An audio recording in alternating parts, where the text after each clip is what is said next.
After years of waiting, one of the most authentic and tense space combat experiences is about to get a lot bigger. And this will be for you if you've ever wondered what commanding a real spaceship fleet would be like in a real war. So, Nebulous Fleet Command's single-player campaign finally has a release date, and it's coming a lot sooner than we might have thought. The date is the 29th of May, and I want to talk about why this is such a big deal, because it goes far beyond just getting more content. What we're getting here instead is a game that's finally going to deliver the thing that it was designed to deliver right from the very start. But to understand why that matters, I need to tell you something about Nebulous that a lot of people don't know. And that is, the lead developer of the game is a veteran US naval officer, and the team behind the game, the developers there, Eridanus Industries, includes a number of other military veterans as well. And there's a very specific reason I bring all of this up, because Nebulous is often compared to the Expanse, and rightly so, I've done it myself. The look of the ships, the behaviour in combat, the radar warfare, the missile volleys, the point defence tracers, the damage control, all of it. It really does feel like playing at the Expanse. But here's the thing, Nebulous isn't modelled on the Expanse. The Expanse and Nebulous instead are both modelled on the same thing, the exact same thing. They're both drawing from real naval warfare, it's just been translated into space. The Expanse then did it for fiction, and Nebulous is now doing it for a game. And that's why they feel similar, they share the same source. And in Nebulous's case, the source isn't just research or inspiration, it's actual lived experience from the developers. And that is why the ships look utilitarian. They were designed by someone who wants them to look like a real navy. And that's why radar is the best you will find in literally any space game, because it was designed by someone who actually operates radar. And that's why damage control works the way it does, with teams physically moving through compartments, repairing what they can under pressure, because the people building the game understand that damage control actually works that way. In other words, we've got a game being built here by people who have actually lived that type of experience. And that's why I'm so interested in what's coming on May 29th. So here's what's arriving, the first act of the campaign, which includes 17 missions. These are split across 3 zones, each ending with a boss level battle. You're playing as the Alliance, and you've been sent into the Bethel star system to put down an OSP rebellion. And crucially, you don't start with a full fleet, instead your ships are scattered behind enemy lines. And so that means the first part of the campaign is about gathering them all together. Here, you'll be moving mission by mission, picking up your scattered forces, rebuilding yourself into something capable of actually carrying out the full mission, or the full campaign. And everything here is persistent, and what that means is damage on one mission carries across to the next mission. Fuel usage is tracked, ammunition is tracked, and you have a ship that could take a beating in one mission, then, well, it would be there, that same damage in the 3rd and 4th missions as well if they're not repaired. Also, you'll find you can board destroyed ships and harvest their resources that you can then add to your own fleet. So that means, well, there's a lot going on here. It will actually feel like a real military campaign.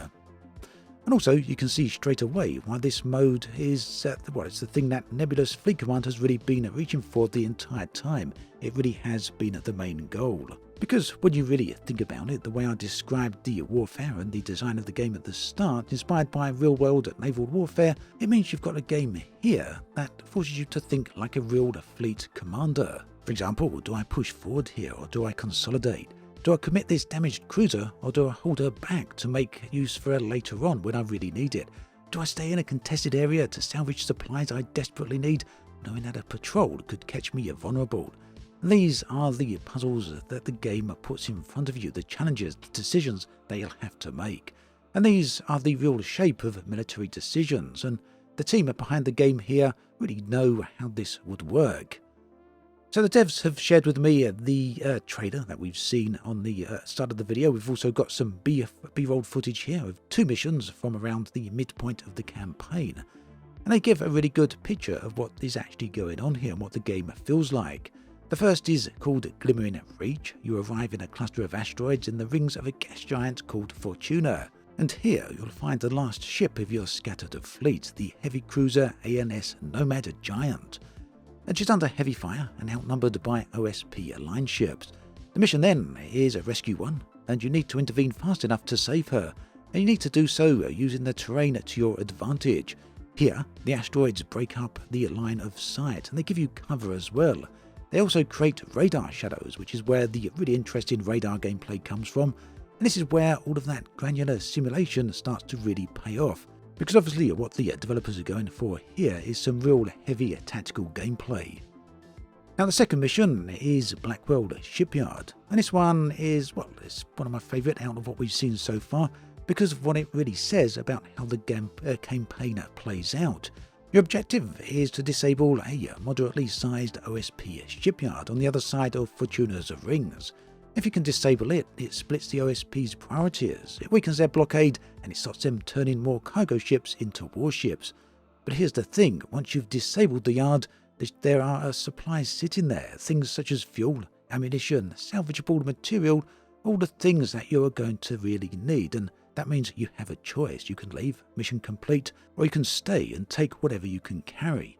But you got to know there's an OSP patrol nearby, and if they catch you and you're in the middle of scavenging, well, you could be in serious trouble.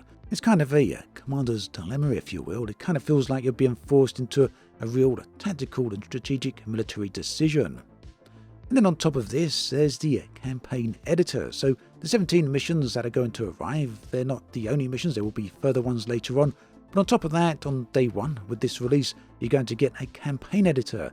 And this, honestly, may be the most significant thing in the whole update. And that's for the simple reason that the campaign editor is going to give players the exact same tools that the developers themselves use to build the official campaign. And yes, you can design your own maps, you can connect them through branching paths, you can define enemy forces and their behaviour, and even build cutscenes and scripted moments using a node-based editor. The developers here are pretty keen to point out that no modding skills are going to be required for any of this, so hopefully, fingers crossed, that means with hands-on experience, it should be pretty straightforward to put together a bit of a mission and maybe even your own campaigns. And I suspect, what's going to happen here is that these tools, if they're going to work out as good as the developers are saying here, then they get into the hands of the community, then it could explode on Steam Workshop, and you'll start seeing player-driven campaigns filling up there, along with a lot of other opportunities for players to download other content. It should be very helpful and should hopefully extend the life of the game. The thing is then that this is what Nebulous Fleet Command has been driving to for a very long time. If you've been paying any attention recently, you'll notice the comments on Steam and elsewhere where players have been getting a little bit tired perhaps of the skirmish missions, and they just really wanted something a bit more deeper, the original gameplay that was promised right at the start.